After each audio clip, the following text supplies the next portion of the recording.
Hi hello అందరికీ. ఏం లేదండి, జూన్ వస్తే మళ్ళీ వర్క్ స్టార్ట్ అయిపోద్ది, ఇంకా ఖాళీ ఉండదు అనేసి ఒకసారి ఈ తొట్టిని క్లీన్ చేద్దాం అనిపించింది.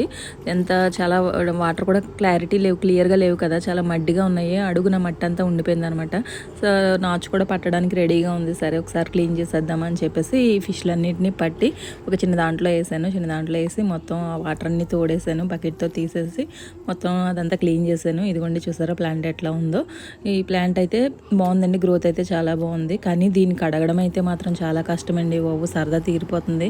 మనకి ఇలాంటి చిన్న చిన్న ఇష్టాలు ఉంటే సరిపోదు, దానికి క్లీన్ చేయడానికి, దాన్ని చూసుకోవడానికి మనకి ఇంట్రెస్ట్ కూడా ఉండాలి, ఓపిక ఉండాలి. సో నాకు సరదాగానే ఉంది కాబట్టి ఫస్ట్ ఇప్పుడు బాగానే చేసేసాను.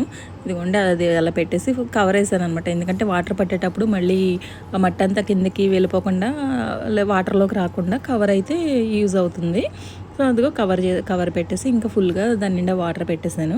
వాటర్ పెట్టేసినాక చూడండి వాటర్ చూడండి ఎంత క్లారిటీగా ఉన్నాయో. ఇప్పుడు బాగా కనిపిస్తుంది, తొట్టి అడుగును కూడా కనిపిస్తుంది చూసారా. ఇదిగో ఇట్లా ఉంది. ఆ ఫిష్లన్నింటినీ ఒక గిన్నెలో వేసి మళ్ళీ కొత్త వాటర్ కదా యాక్లిమేట్ చేశాను. అంటే యాక్చువల్గా అసలు 50% వాటర్ తీయాలి, మొత్తం కొత్త వాటర్లో వేసేయొద్దు వాటిని, ఎందుకంటే ఫిష్లు చచ్చిపోయే ఛాన్స్ ఎక్కువ ఉంది. సో అందుకని చెప్పి నేను కానీ వేసేసాను అట్లనే. కానీ ఏమవ్వలేదు, ఫిష్లు అయితే బాగానే ఉన్నాయి.